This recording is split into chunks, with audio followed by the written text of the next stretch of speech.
Magandang araw sa inyong lahat mga kapatid sa Panginoon at welcome sa isang panibagong video.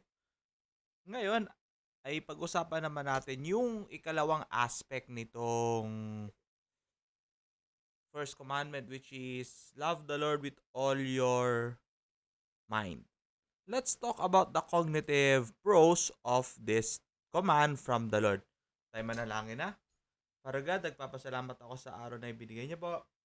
Nagpapasalamat po ako sa inyong mercy. Nagpapasalamat po ako sa inyong guidance na inyong ibinigay sa amin. Salamat po, Panginoon. Be our speaker. Be our guide. Thank you for everything that you have gave. Salamat po, Panginoon, at naitawid na naman namin ang panibagong araw, Panginoon. Salamat po. Ito ang aming dalangin sa pangalan ni Jesus ating Diyos. Amen. Okay, so when it comes to this cognitive aspect of this, you shall not have any other gods before me. Let's recap.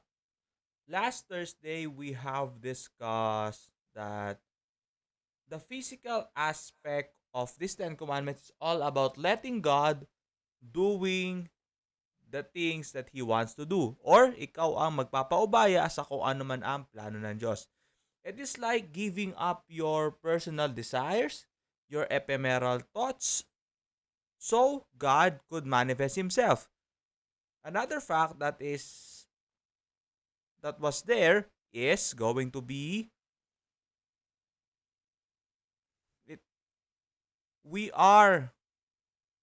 not robots. I have reflected this one. So therefore, if we are letting God, so we playing the role of a robot?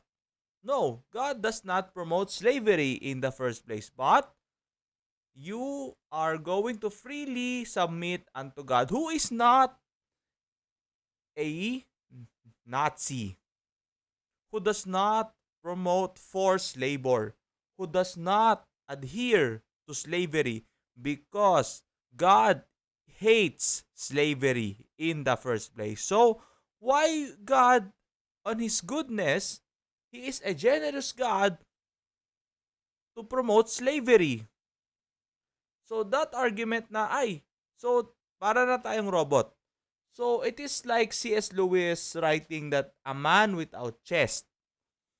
That is not how the Lord works, because man is working according to God's image. So, kung imahe ng Diyos ang tao, bakit niya aalipinin ng tao? So, in the first place, kung ganon, parang ang Diyos, alipin din siya ng sarili niyang pagka-Diyos. It is not logical. It is not coherent according to God's word. So, what does it mean to let God? Letting God is willfully submitting Himself with joy, with gladness, with decisiveness in our minds that everything is going to work according to God's plan. That is how good the Lord is. He is a God that when you submit unto Him, you are the one that will benefit, not Him. When you submit to the devil always wins. But when you submit to God, God loses. Wait, what did you mean by God loses? Let's admit it, brethren of the Lord. Wala naman mapapala ang Diyos sa'yo eh. Sa tingin mo ba, oh Lord, ito, pera ko. Oh, ito Lord, ito yung pera ko, bibigay ko sa'yo. Do you really think the Lord needs it? Let's think about it. Lahat ba ng ibibigay mo ba talaga, do you really think na namumulubi ang Diyos? Think about it. So, the argument is, why should we tithe if the Lord does not need money in the first place? Why do we need to evangelize if He has angels to do that in the first place? Have we thought of it before we go to the cognitive aspect? Because this is going to be a transitioning point. This decision making will help you to have a good grip of what is the cognitive aspect of this. You shall not have any other gods before me. Okay, you might be asking, why does it God demands man to preach the gospel if He has angels or robots in the first place to do that? Does it make sense? On a logical mind, it is not. Because angels are way more powerful than humans, but it is clearly written in scriptures that man is created according to God's image. It is not the angels, it is not the devil who were created according to God's image. See? Now, the decision making will come. The cognitive aspect will come. Bakit ako? Kung lahat ng Kristiyano nagtanong, bakit ako? May mangyayari ba? Lord, sasabihin ng marami, hindi, ang Diyos ang gagalaw. Paano kung lahat tayo sinabi ang Diyos ang gagalaw? Sasabihin ng Diyos, sino gagamitin ko? See? That is the start of the cognitive dilemma.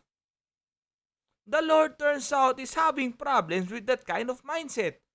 Ang Diyos ang bahalang gumalaw. Paano kung lahat tayo sasabihin ang Diyos ang gagalaw? Ano sasabihin ng Diyos? Sino gagamitin ko? See? Kasi, hindi naman kasi pwedeng anghel eh. Look, let's discuss this before we go on. We move on with this. Why the Lord demands it? Because you can ask the devil. See? You shall not have any other gods before me. The gods mean the variations that the devil can make. The other gods that the devil can do, like, you can be your own God. That is the hidden agenda of atheism. You are your own God. Your beliefs must be the trend. See? I mean, atheism is not about... A lot of atheists will not admit to this one. Yes, they are good. May mga mababait na mga atheists. Yes. Kudos to them. Marami naman Marami namang humble. Marami namang matino kausap. It is not really the ethical side that is the problem. A lot of the atheists really goes into epistemology. They really study the nature of understanding. Yes. I like that. Sabi nga, study the word. Analyze it. Check if there is error. Check if there is mistake. It is encouraged by the Apostle Paul to examine what do you say. To examine everything that they say. See? That is right. The thing is, about atheism is, they can have morality. They can have their standards, but they cannot justify it as their own. They cannot justify morality because why? They cannot create their own morality without getting from others. They cannot derive their own without a standard foundation of morality that came from other atheists.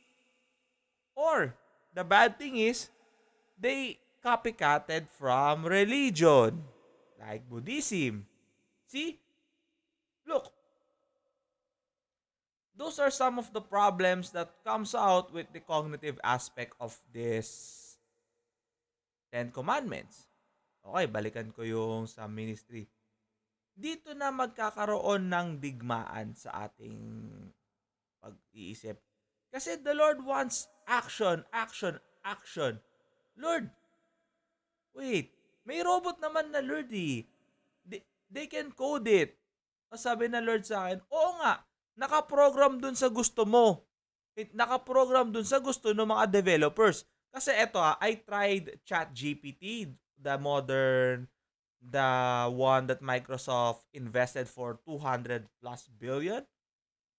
Correct me if I'm wrong with that one. I tried ChatGPT, so sinabi ko, how to get unlimited knowledge. Sorry, as a program, I can only depend on kung ano ba yung program sa akin. That is what the AI said. See, the Lord explained to me, bakit ka aasa sa AI? Bakit ka aasa sa robot? Program lang naman sila sa ganon. Ako, I am the greatest programmer of all. See? Dito na papasok yung cognitive aspect. So, okay. Bakit ako? Wala naman akong binatbat sa robot. Wala wala naman akong binatbat sa mga demonyo, wala naman akong binatbat sa mga angel. Bakit ako? Bakit tao ang ginawa according to God's image? See? This is already the cognitive aspect of it. You shall not have any other gods before me. Balikan ko sa atheism. You are your own God. Buddhism, Nirvana, yung mga Hinduism, their target for the for the highest state of reality. Ayun kasi yun eh. Muslim, to submit to Allah. See? There's a lot. Skepticism, agnosticism. Christianity has a lot of denominations like Pentecostal, Baptist, and the like. Methodist, and the like. Okay. Madami, di ba? Look, if each saint thinks that, oh, let the Lord do its revival. See? It is a wake-up call on this cognitive aspect na, oy, wait, parang may mali yata. Doon sa sinasabi na, uy, bahala na ang Diyos. Sasabihin ng Diyos sa'yo, bahala na sino? Bahala na ano? Ako gagalaw, kayo, aasa-asa ka lang. Tutulog ka lang. Sabi nga sa Proverbs, ayaw ni Lord ng katamaran eh. Kasi, this is the sad reality about things. Alam nyo yung pagpasa Diyos mo na yan. It's a good thing at a certain point. Kasi kahit kaya mo naman gawin, pagpasa Diyos mo na lang yan eh. Kahit sinasabi naman ng Diyos, gumalaw ka na, ako nang bahala sa'yo. Magiging maayos sa lahat. Sige, pagpasa Diyos na lang natin. Sasabihin na, teka muna. Wala kang gagawin?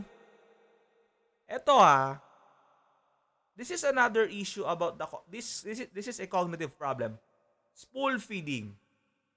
Okay, the Lord can give it at a snap. The Lord can provide anything at a snap of His hand. But why not? The Lord does not spoon feed. The Lord does not spoil. The Lord hates spoiling. Ayaw niya nang ini-spoil. Kasi yung mga demonyo, todo training sila sa mga sa mga alagad nila sa mga taong sumusunod sa kanya, todo training. Ang daming ginagawa. Tingnan nyo, yung mga demonyo yung mayaman, because they know the nature of law. They know the nature that when you work smart, you will earn something. They know the sociological aspect na if you socialize, pag nakikisama sa mga ganitong tao, you will be like them. They created this own system that is according to biblical principle. See? The devil knows biblical principle and they are succeeding with it.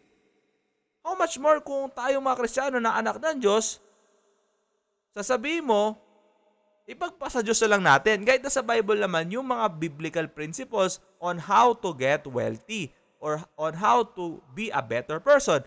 Nasa kasulatan Tapos sasabihin nyo naman, ipagpasa Diyos na lang natin. See? Do you see the cognitive dilemma that the Lord is imposing? Lahat na lang ba ipagpasa Diyos natin? Sa susunod na lang ba? Lord, magtututbrush ba ako? Hindi.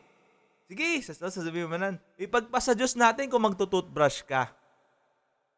Baka dumating tayo sa ganon. Wag naman po sana. Or, sige, Lord, mag-aaral ba ako, Lord? Kung estudyante ka, mag-aaral ba ako, Lord? Sige, okay. The Lord has imposed some issues on the education system, but that is going to be on our Facebook page. The contemporary issues is going to be on our Facebook page, or it might be on our podcast very soon. Abangan nyo yan. So, look. Okay. Like I said, there are some flaws in the education system, but it is what it is. It teaches you the nursery. So, ipagpapasa Diyos mo ba, Lord? Ipagpasa Diyos na lang natin. Sige, di na ako mag-aaral. Pwede naman eh, pagpasa Diyos mo na lang eh, di tulog na lang. Nga na lang eh, di. Sabi nga sa Proverbs, pag wala kang ginawa, pati yung kinatutulugan mo kukunin din. See? The devil knows godly principles, but the child of God does not know godly principles. See? Do you see the mental aspect of this one? You shall not have any other gods before me. It actually begins not by worshiping the devil or what. No. It is all about your decision as a child of God if you are going to obey the basic principles that is written in the Bible or not. That is where it begins. That is where the cognitive battle begins. Are you going to do this? Are you going to follow godly tenets? Are you going to follow what the Lord wants according to scriptures? Kasi you shall not have any other God. So, ibig sabihin nun, you are not adhering to other principles that the world offers you. Like secularism, like a lot of isms like behaviorism, like atheism, like solipsism, like Rosicrucianism, like witchcraft, like Islam, like Buddhism. You do not follow those principles, you do not follow the Eastern mythology. It is because you decided as a child of God that you are going to abide with biblical tenets. See? That is the cognitive aspect of this command. Which is which? See? Ano na po mga bes? Kita nyo na, yung simpleng ipagpasa Diyos natin, it has to be put in context. Kasi there is no such thing as hindi kaya ng tao.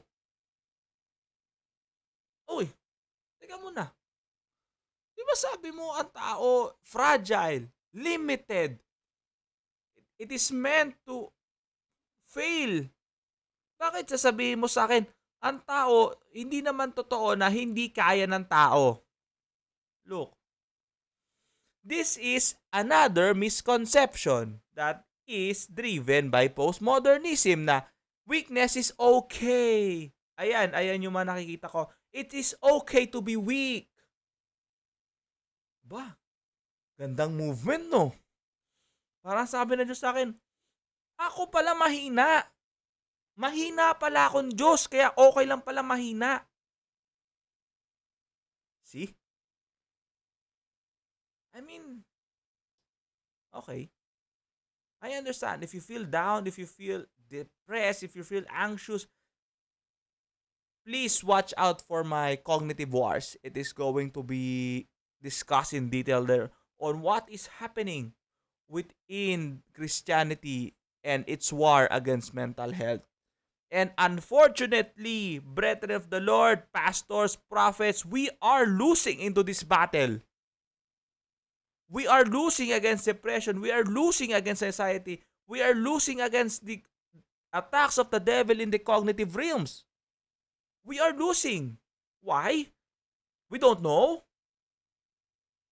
Hindi natin alam. Or sasabihin na natin, ipagpasa Diyos na lang natin. See? Sasabihin na natin, anong wala kang gagawin? Hindi mo papalayasin yung demonyo? Hindi mo pag-aayunuhan, hindi mo tutulungan yung ibang tao kung okay ka naman, wala kang gagawin, wala kang initiation, wala kang free will, you are not exercising your free will to serve God. See? You can do something. There is no such thing as humans cannot do it. The thing is, you are using the name of the Lord in vain. That is going to be another aspect of this commandment. Abangan nyo yun. Yung simpleng bahala na could be an act of using the name of the Lord in vain. It is because I can do all things through Christ who strengthens me. Tapos sasabihin mo sa Diyos, hindi ko kaya.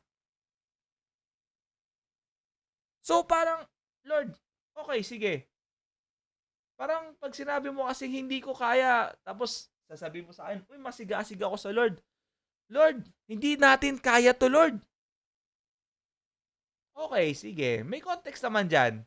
Kung sinabing no, hindi para sa'yo yon. Tanggapin mo yon.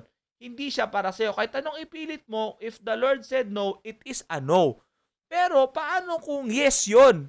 Yan ang gusto ng Lord sa'yo. Tapos sasabihin mo kay Lord, Lord, hindi pala natin to kaya. Parang ganun kasi yun eh. Parang sasabihin mo, it is okay to be weak, Lord.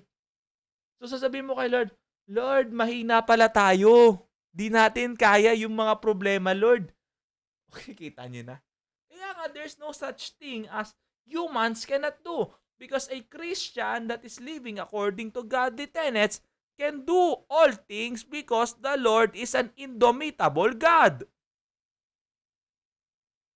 See? That is the eternal struggle of God ever since Adam and Eve. I can do all things. Ganda, di ba? Sabi ni Pablo yun.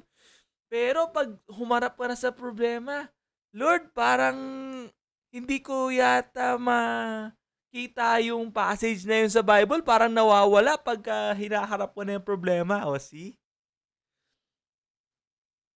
This is the war. This is a war. This commandment requires God. Like I said, uulit-ulitin ko, the 10 Commandments was never meant for a saint to obey. It is honored. It is honored by a saint, but it was never designed for you to obey. It is in the reason that the Lord knows you cannot obey that one in the first place. The Lord has been waiting ever since He wrote it in tablets in stone. He has been waiting for anyone who can follow all of those commandments from the Lord, and unfortunately, no one is righteous enough to obey. If you are meant to obey those 10 commandments, and then the devil will just laugh at you and say, welcome to my kingdom in hell, for you have broken one commandment. Because if you broke one commandment, you broke everything. See? So, Lord, if the physical aspect of you shall not have any other gods before me is almost impossible, how much more of this? Of this cognitive aspect? Lord, ang dami pumapasok sa isip ko. That is going to be for next Thursday, which is the affect. Kung ano yung pumapasok sa isip mo, kung ano yung mga sumasagi sa thoughts mo, it's going to be a war between what are you going to think. Ano ba yung mga dapat mong isipin? Ano ba yung dapat kong gawin? How would you integrate the physical and the cognitive? That is going to be the affect. This is going to be the heart of your faith. Now, to recap this short sermon, iiklihan ko lang kasi I just want a specific focus. Gusto ko mag-focus lang sa cognitive. Ayoko munang pumunta sa affect. Okay, to summarize this sermon, so this short sermon, first, how to obey God in the cognitive, how to obey this first commandment in the cognitive realms is, babalikan ko yung sinabi ko rin dati, is letting God decide what are the things that you must consider. What are the things that comes to mind? You must let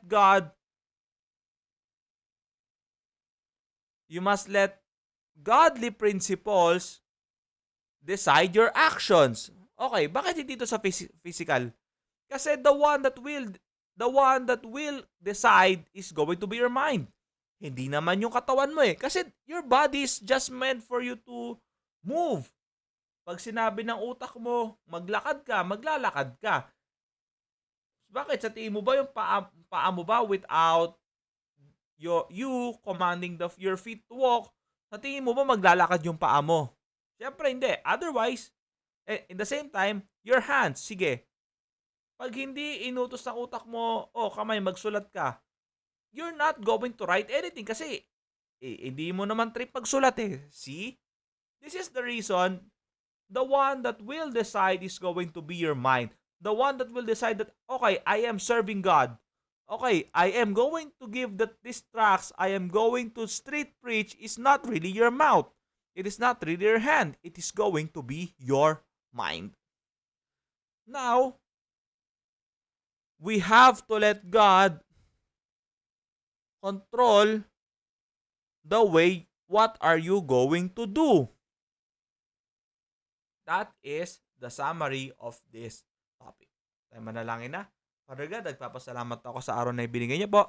Nagpapasalamat po ako sa inyong mercy. Nagpapasalamat po ako sa inyong guidance na inyong ibinigay sa amin. Salamat po, Panginoon. Ito aming dalangin sa pangalan ni Jesus sa ating Diyos. Amen. Salamat sa pakikinig at pagpalain kayo ng Panginoong Jesus.